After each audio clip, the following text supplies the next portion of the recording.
Assalamu alaikum, my dear students. This is Miss Aisha Anwar from Biotic Academy.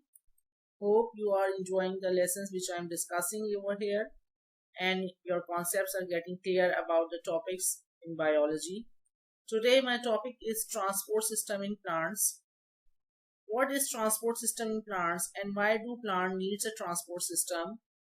As we humans are having a transport system in our body in the form of blood vessels which used to transfer food and nutrition to all part of the plant or to all part of our body and collecting back the waste product from the cells to the respective excretory organs.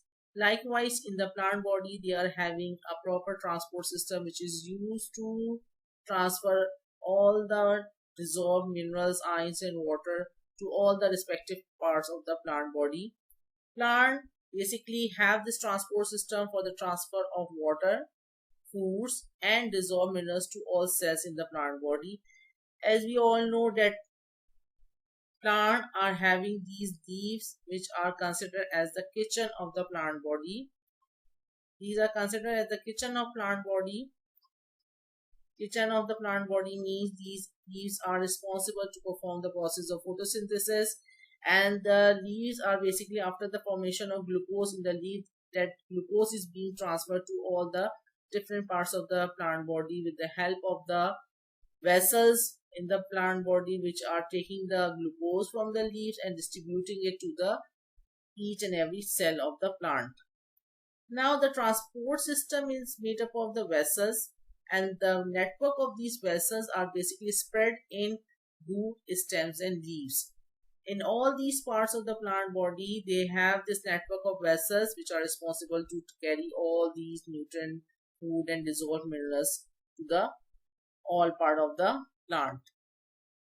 Now, in order to start this journey of transfer of mineral, ions, and water, the journey basically begins from the specialized cell, that is the root hair cell, because root hair cells are the first one who are responsible to absorb water from the soil, and then that water from the soil is being transferred to the leaf through the network of the vessels so the leaves can prepare food by photosynthesis. Now this specialized cell, the root hair cell, what are the adaptation in this root hair cell which make them suitable to perform their job efficiently? Now they are basically designed for the absorption of water. What are the conditions which it has which make them suitable is basically thin cell wall. Thin cell wall basically makes the mineral ions to pass through them easily. If they have thick cell wall, that will be difficult for the mineral ions to cross them and to reach to the vacuum. So they have thin cell wall which makes it easy for the minerals to pass through. Secondly, they have a large surface which helps to absorb minerals and water from the soil. Large surface, what is this large surface? Now this is the large surface. Root hair cell has basically elongated their cell wall, and that elongated cell wall basically help them to increase their surface area.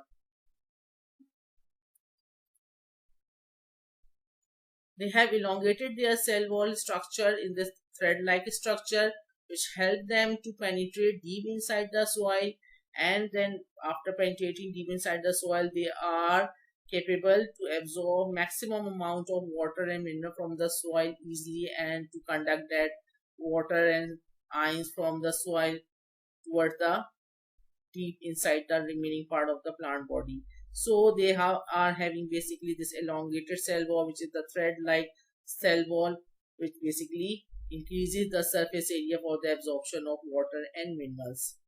They are basically, these root hair cells are found in the plant root. They are not found in any other part of the plant body. They are only present in the roots of the plant body so that they can absorb water from there. Now, how the journey of water starts and where it ends. The whole journey is basically summarized over here. You can see by steps.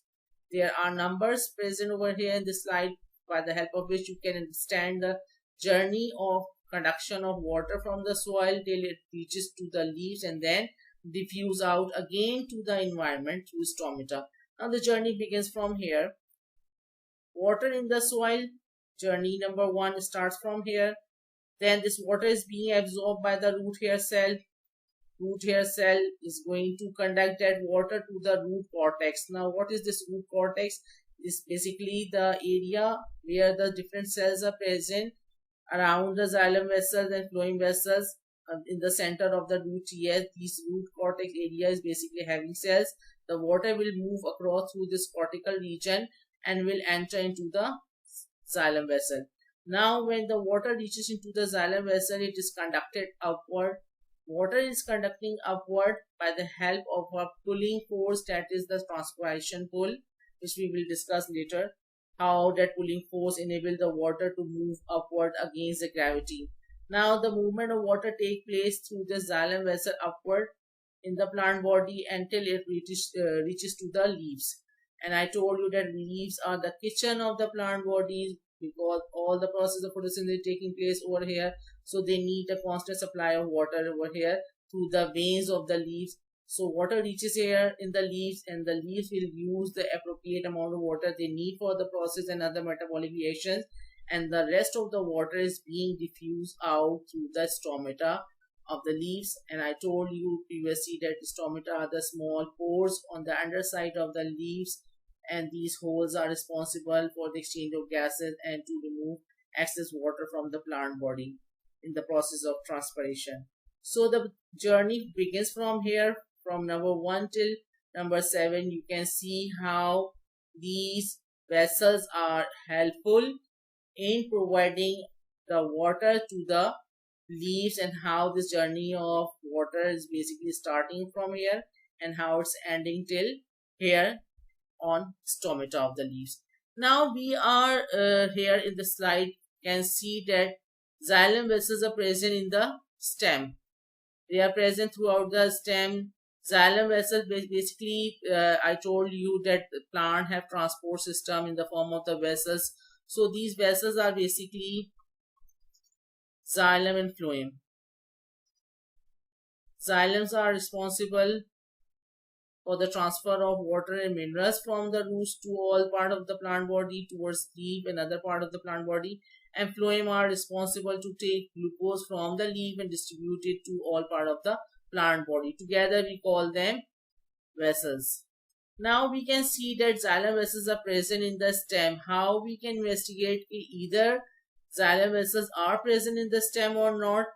So we can investigate that thing by the help of an experimental setup, where we can take a twig of any plant and we will cut the end of the stem from here, and then we will put the twig into a beaker which is containing a solution, or we can contain water, red colored water, and we place the twig over here.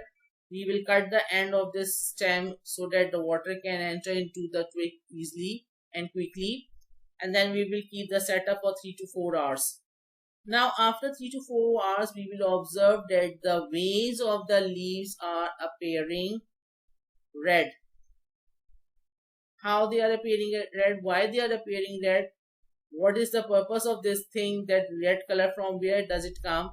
That shows that xylem vessels are basically conducting water, and through the stem they take this red color dye water towards the leaf, and the veins of the leaves appear red because the water which xylem vessel was conducting is of red color. So we can see over here that the veins of the leaves appear red.